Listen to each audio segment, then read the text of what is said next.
Welcome back. What does it take to thrive as an Olympic athlete?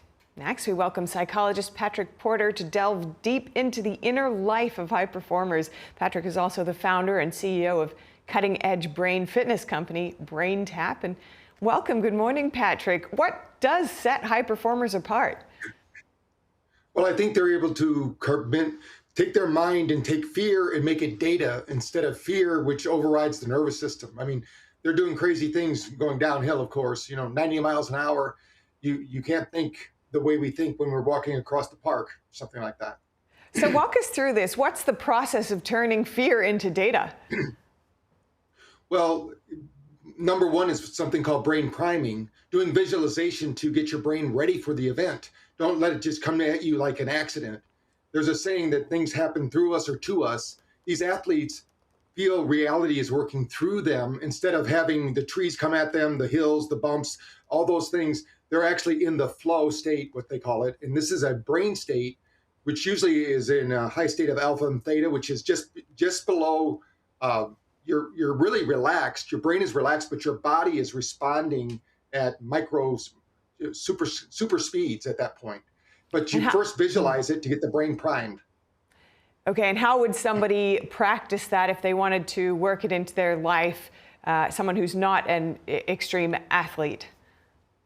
Well, number one, you probably have to put some relaxing music in the background, like Baroque classical music. They know something, it synchronizes the hemispheres, puts you into a relaxed state. In that relaxed state, your mind is able to liberate your intuition, your creativity. And then you start to visualize, like, let's say you're going downhill, you're going to start at the top, you're going to do some breathing.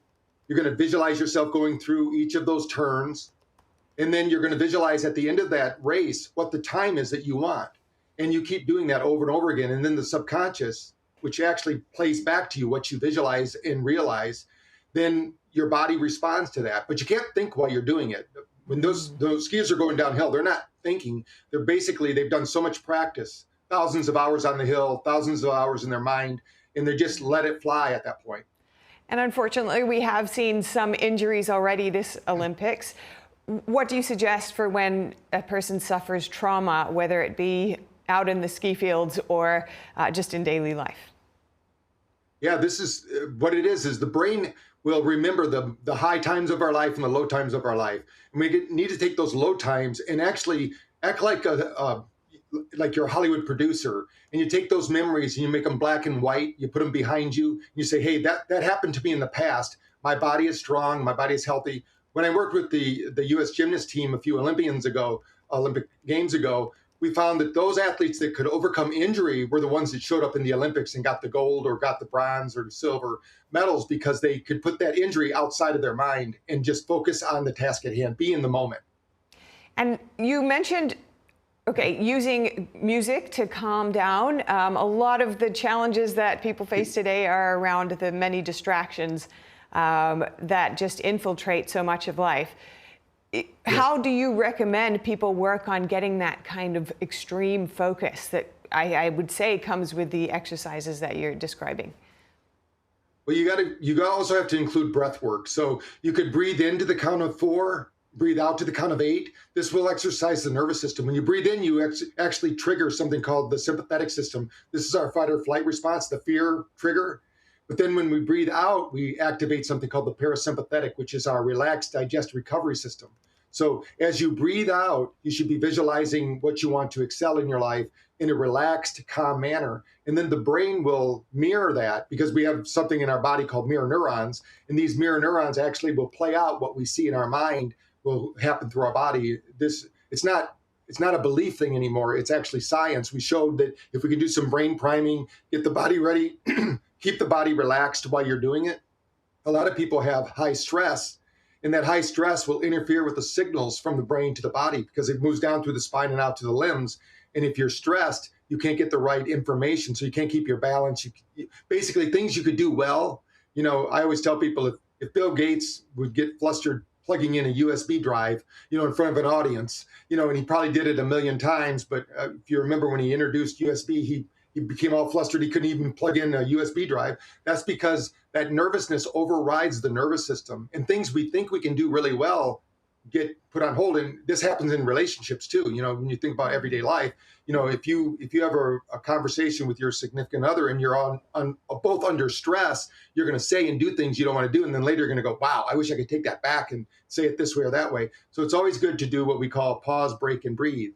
You know, there's no requirement in reality that says that when somebody asks you a question, you have to answer right away. You can just say, pause, break, breathe, because a lot of people hold their breath, especially under stress.